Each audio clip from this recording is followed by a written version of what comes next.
하나님 아버지, 오늘 제가 하나님의 말씀을 읽고 묵상할 때 필요한 영의 양식을 주시기 위해 성령님께서 이 시간에 함께해 주시길 간구합니다.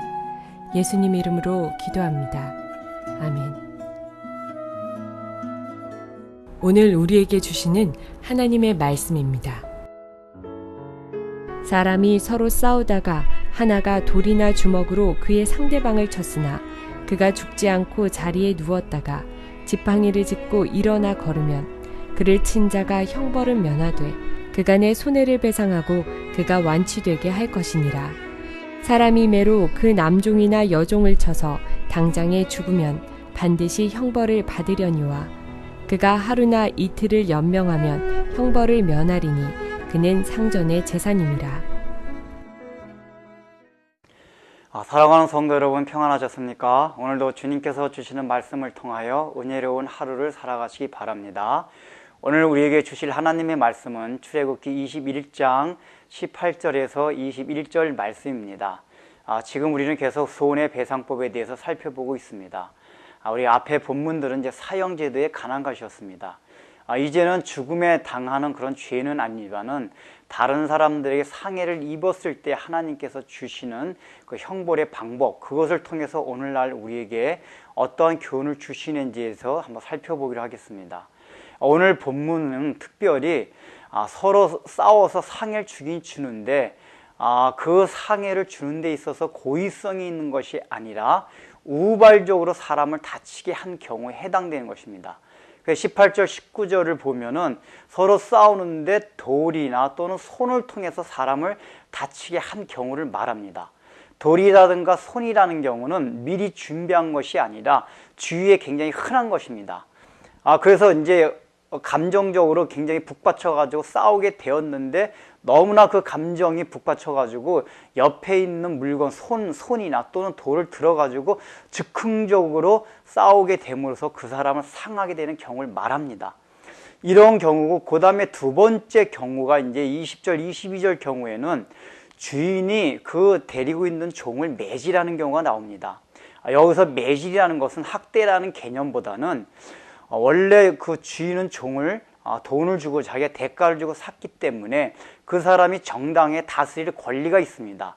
마치 부모가 자녀가 잘못하면 다스리고 또 그 자녀를 부모의 뜻대로 인도하듯이 그 종이 주인의 뜻대로 움직이지 않으면 훈계 차원에서 또는 징계 차원에서 하는 매질을 말하는 것입니다.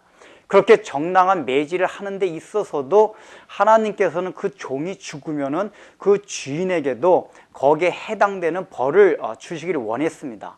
그런데 오늘 본문을 보면은 그 종을 매질하다가 하루 이틀 있다가 죽게 되면은 그 주인은 형벌을 면한다고 하나님이 말씀하십니다. 여기서 하루 이틀 면한다는 얘기는 이 주인이 고의성을 가지고 매질을 하지 않았다는 얘기입니다. 왜냐하면 고의성을 가지고 했다면 매질을 심하게 함으로써 그 자리에서 죽어야만 합니다. 물론 고의성을 가졌다 하더라도 하루 이틀 정도 있다가 죽을 수도 있습니다.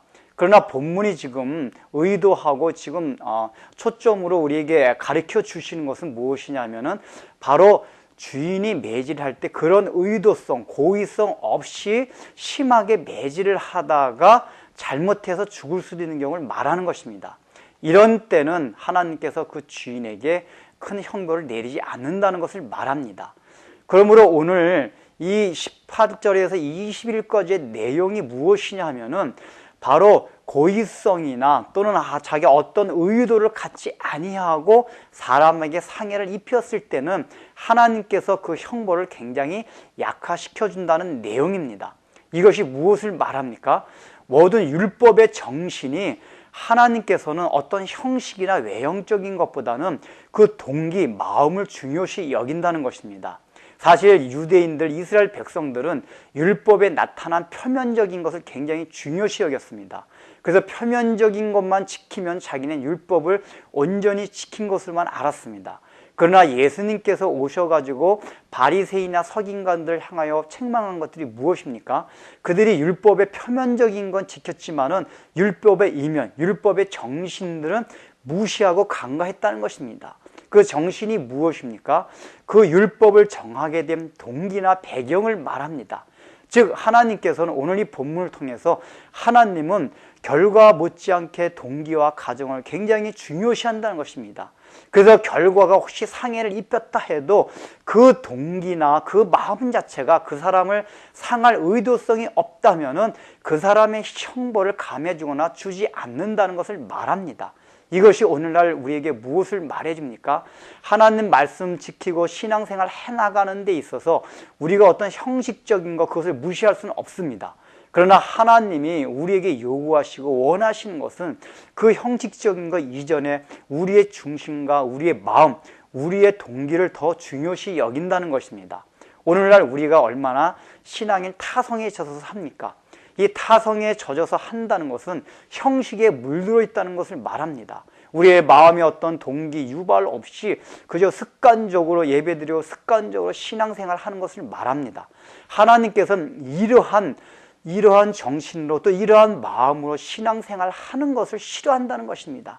너희가 정말 마음의 중심을 가지고 원하는 그런 동기 유발을 가지고 나를 섬기고 경배하라는 것입니다. 그럴 때 받는다는 것입니다. 모세와 다윗이 동일하게 인구조사를 하였습니다.